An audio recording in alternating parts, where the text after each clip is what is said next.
Bom, nessa aula eu vou falar sobre álgebra relacional.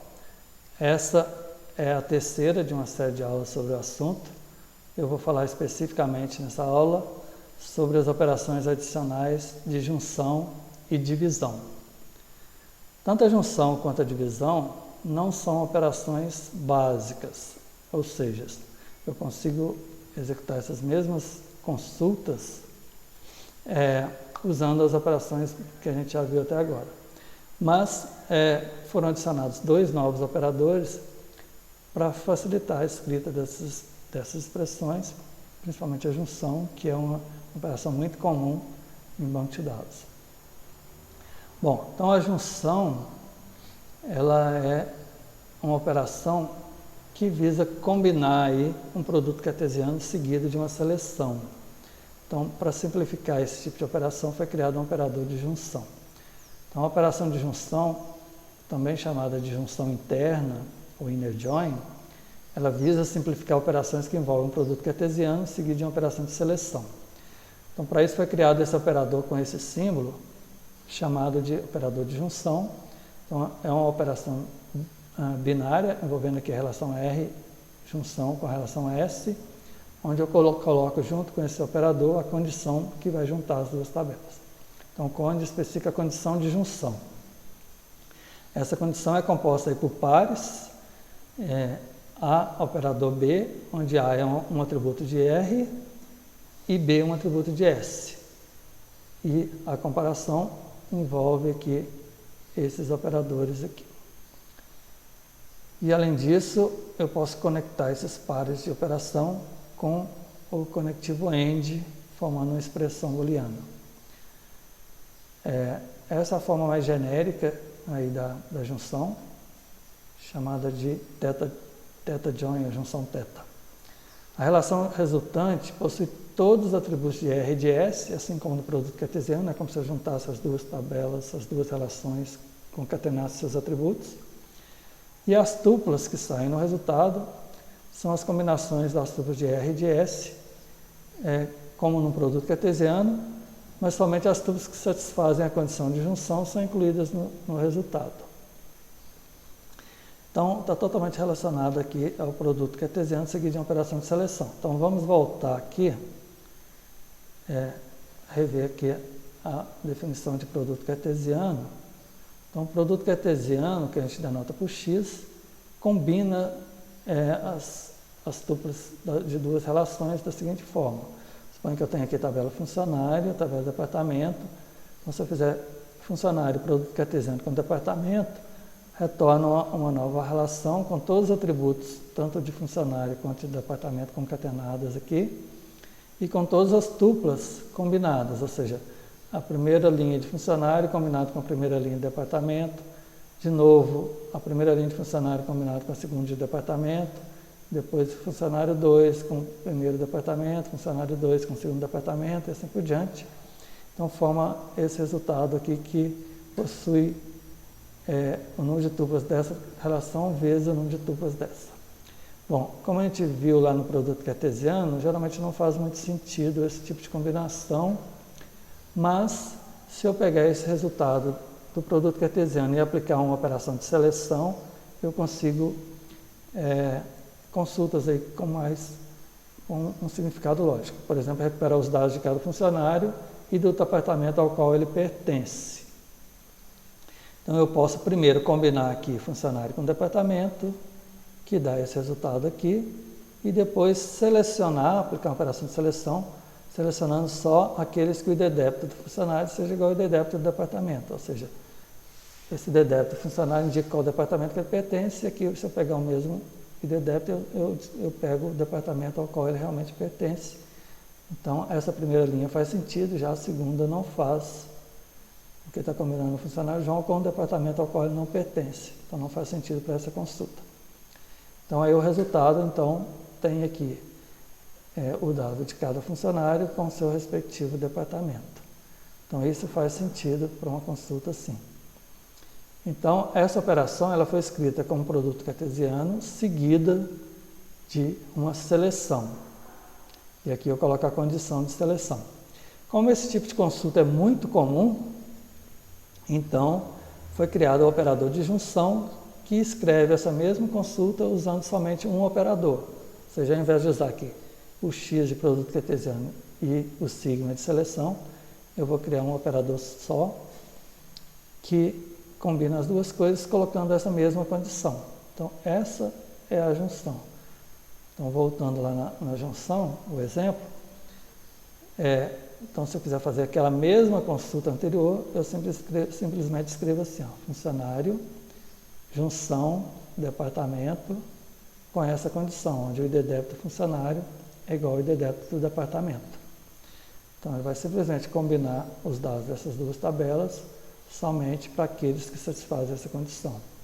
Então, se eu pegar a primeira linha do funcionário, tem ID débito igual a 1, eu vou combinar só com a linha do departamento, que também tem ID débito igual a 1, que é o ADM, e daria então a primeira linha aqui.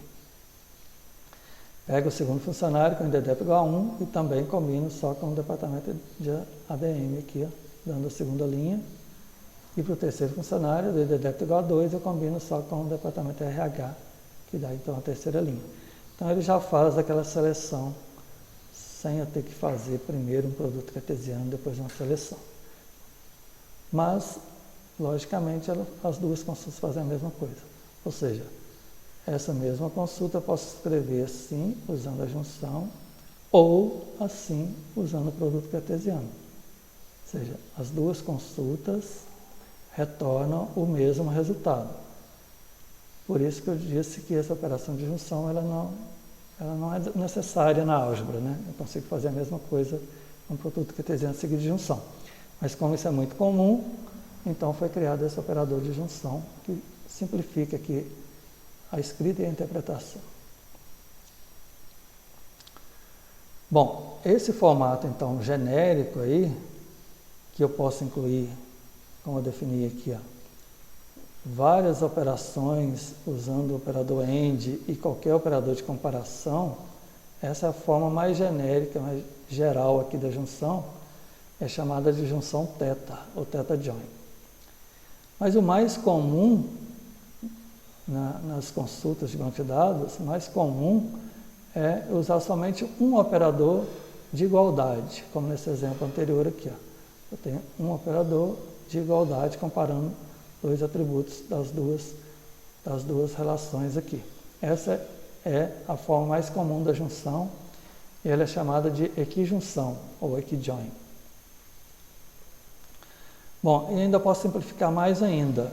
Quando essa equijunção envolver dois atributos com o mesmo nome, eu posso simplesmente usar um símbolo de asterisco, né, e sem necessitar colocar a condição de junção. Então, por exemplo, nesse caso anterior, recuperar os dados de cada funcionário e do departamento ao qual ele pertence, eu simplesmente coloco assim, ó, funcionário, asterisco, departamento, ao invés de escrever assim, ó, funcionário, junção, com a condição funcionário de débito igual ao departamento de débito com o departamento. Então, ó, é uma junção com igualdade, com dois atributos do mesmo nome. Então, se isso acontece, eu posso substituir essa expressão toda aqui, ó, por um asterisco. Então, é simplesmente uma forma mais simples de escrever essa condição. Então, a junção natural não é nada de novo, é só um símbolo mais simplificado aqui para escrever uma expressão maior aqui. O resultado, logicamente, é o mesmo dessa aqui. As duas retornam o mesmo resultado, só que essa aqui é mais fácil de escrever. Então, por isso, sempre que você tiver uma junção entre duas tabelas que têm atributos com o mesmo nome e se é esse que você quer juntar e não tem mais nenhum outro atributo com o mesmo nome, você pode usar a junção natural. Ok? Então, essas são as operações de junção que são muito úteis aí na prática. Os exemplos foram com duas relações, mas se eu posso fazer junção entre 3, 4 relações. Basta fazer sempre aos pares. Eu faço a junção entre duas, o resultado eu faço a junção com a terceira, o resultado com a quarta e assim por diante. Então aí aí sim eu consigo elaborar consultas mais interessantes em banco de dados, usando então agora a combinação de junção e ainda projeção e seleção ou as operações de conjunto. Ok? Bom, mas eu ainda tenho mais uma outra operação adicional aqui, que também é útil aí na prática, chamada de divisão, que também não é uma operação básica, ou seja, eu consigo fazer a mesma coisa usando uma combinação de outras operações, que no caso aqui envolve produto cartesiano e diferença, mas a expressão fica muito complexa, então foi criado um operador chamado de divisão para escrever mais rapidamente consultas desse tipo. Bom, então a operação de divisão, ela visa simplificar operações do tipo encontrar as instâncias de uma relação R que aparece com todas as instâncias de uma outra relação S. Tem essa ideia de todas, normalmente todas com todas, que envolve, normalmente, assim, numa expressão formal, envolveria aí o quantificador universal, que existe lá, por exemplo, no cálculo relacional, que a gente vai ver mais na frente. Então, para consultas desse tipo, existe uma notação que é assim, uma operação binária entre duas relações R e S com a divisão. Nós vamos fazer um exemplo para entender melhor o que significa esse todas aí. Então, vamos ver primeiro como as condições formais aqui para eu fazer uma operação de divisão. Então, primeiro tem uma condição necessária, que os atributos X dessa relação S devem ser um subconjunto dos atributos Z da operação R. Então, suponha que R tem um conjunto Z de atributos e S tem um conjunto X de atributos. O conjunto de atributos X da relação S tem que ser um subconjunto de R. Se não for assim, eu não tenho como fazer essa divisão. Agora, o resultado dessa divisão, ela possui o seguinte formato. Então, suponha que Y seja Z menos X, ou seja, Y é o conjunto de atributos de R que não são atributos de S. Então, são os que sobram desse subconjunto. Então, a relação resultante, vamos chamar de T, ela possui exatamente esses atributos Y, ou seja, são os atributos que não estão aí no subconjunto. Esse é o formato da tabela resultante.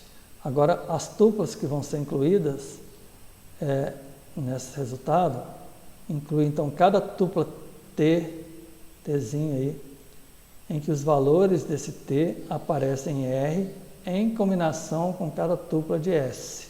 Ou seja, envolve aqui também tipo um produto cartesiano de valores e ainda uma operação de subtração, combinando tuplas com o mesmo valor. Vamos entender melhor isso aqui.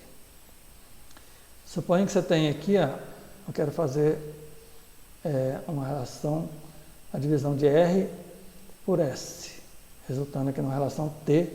Suponha que eu tenha esses exemplos aqui no R e no S. Então, primeira condição aqui, a relação R tem o conjunto Z de atributos A e B. E S tem o atributo, o conjunto X, que é só o A. Então, ou seja, os atributos de S são subconjuntos de R, ou seja, no caso só tem um, que é o A, que é um subconjunto aqui que aparece também no A, aparece também no R. E aí sobra, então, na relação R, o B. Então, B é o Y, que seria o resultado aqui. Então, a relação resultante vai ter só o B.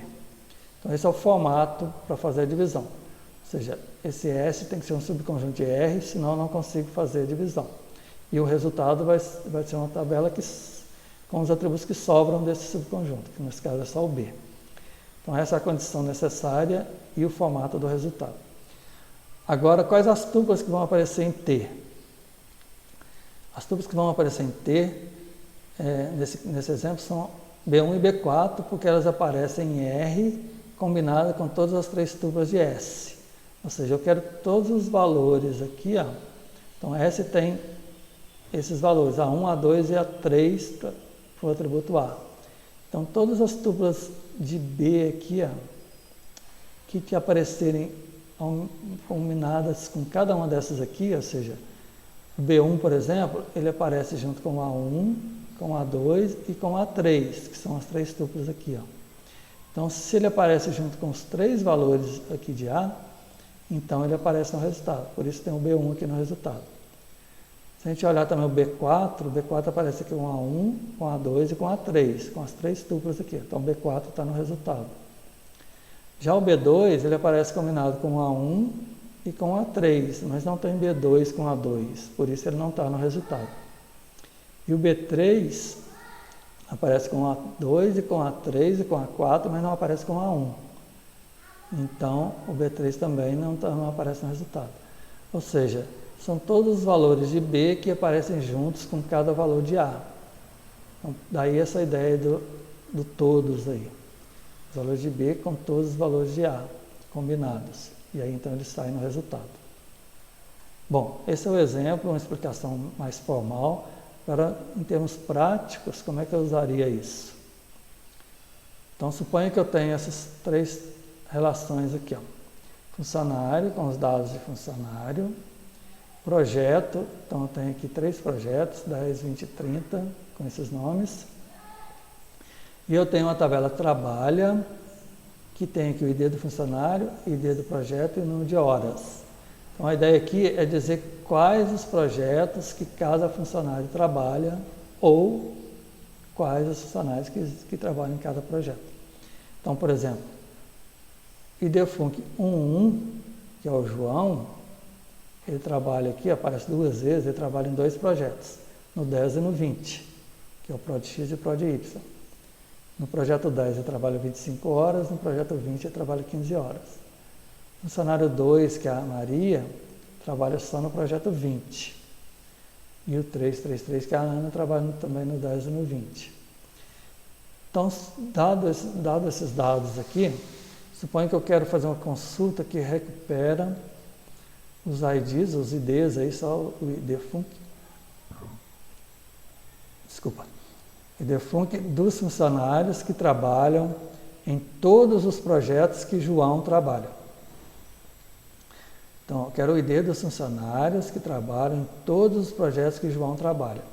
Então, se a gente olhar aqui, o João, que é o funcionário 1, ele trabalha nos projetos 10 e 20. Então, eu quero saber quais funcionários que também trabalham nos projetos 10 e 20. Nesse exemplo aqui, ó, o 2 só trabalha no 20. Já o 333 trabalha também no 10 e no 20. Então, o 333, que é a Ana, trabalha nos mesmos projetos do João. Então, se eu quero uma consulta que retorna isso, sem conhecer, claro, os dados, eu posso escrever essa consulta como a divisão. Então, para isso, a gente tem a seguinte sequência. Então, primeiro vamos selecionar aqui, só tem um nome que é João, eu não sei o ID dele ainda. Então, eu vou selecionar aqui na tabela funcionário, fazer uma operação de seleção, onde o nome do funcionário é igual a João. Eu quero selecionar só a linha aqui do João. E depois eu faço uma projeção pegando só o IDFUNC dele. Então, T1 vai ter só a coluna IDFUNC, e nesse exemplo, o IDFUNC 11, que é o IDFUNC do João. Então, a tabela T1 recuperou aqui quem que é o João, o IDFUNC do João. Se eu pegar agora o IDFUNC do João e fizer uma junção natural aqui com trabalha, aí eu vou estar pegando quais os projetos que o João trabalha. Ou seja, estou pegando um, fazendo uma junção com trabalha. Então, mesmo posso fazer uma junção natural, porque é IDFUNC aqui e IDFUNC aqui. E aí, todos que têm o mesmo valor. Ou seja, se o IDFUNC do João é 1, vou estar pegando essas duas linhas aqui, ó. Então, eu vou descobrir que o João trabalha nos projetos 10 e 20. Então, se eu fizer agora uma projeção pegando só o IDPROJ, então, e colocar no T2, então o T2 tem a coluna IDPROJ com os valores dos projetos que o João trabalha, que são o 10 e 20. Então, o T2 tem os projetos do João. Depois a ID3, eu quero colocar no formato de divisão, eu quero saber exatamente quais os projetos que os outros funcionários trabalham. Então, eu vou pegar essas duas colunas aqui, ó, IDFUNC e IDPROJ dessa tabela trabalho. Então, aqui eu simplesmente fiz uma projeção na tabela trabalha, pegando IDFUNC e IDPROJ e colocando na relação T3. Então, T3 é similar à tabela trabalha, com as mesmas tuplas, só que as colunas IDFUNC e IDPROJ. Ou seja, aqui eu tenho cada funcionário com cada projeto que trabalha, aqui eu tenho os projetos do João. Então, se eu quiser saber quais os funcionários que trabalham em todos os projetos que o João trabalha, eu posso pegar o T3 e dividir pelo T2. Ou seja, eu faço aqui T3 dividido pelo T2, vou colocar no result. Então, a relação result vai ter só a coluna que está aqui, que não está no subconjunto das duas, que é o idfunc. Então, vai ter só o idfunc. E vai ter todas as linhas em que os dados dessa tabela T3 aparecem aqui idproj combinado com todos os idproj da tabela T2. Ou seja, vai aparecer aqui o 11, que o 11 aparece junto com 10 e com 20, que são os dois dessa tabela. E vai aparecer também o 333, que aparece junto com 10 e com 20. E não inclui o 222, porque ele não aparece junto com 10. Então, 11 e 333 são todos os valores que são combinados aqui com 10 e com 20. Então, esse é o resultado. Então, aqui estão todos os funcionários que trabalham nos mesmos projetos que o João, que é o 11. Então, inclusive, esse resultado inclui o 11, que é o próprio João. Se é claro que se depois eu quiser eliminar o João, é só fazer uma subtração desse aqui com o T1. Então, essa é a ideia da divisão, um exemplo prático aí da divisão. Ok?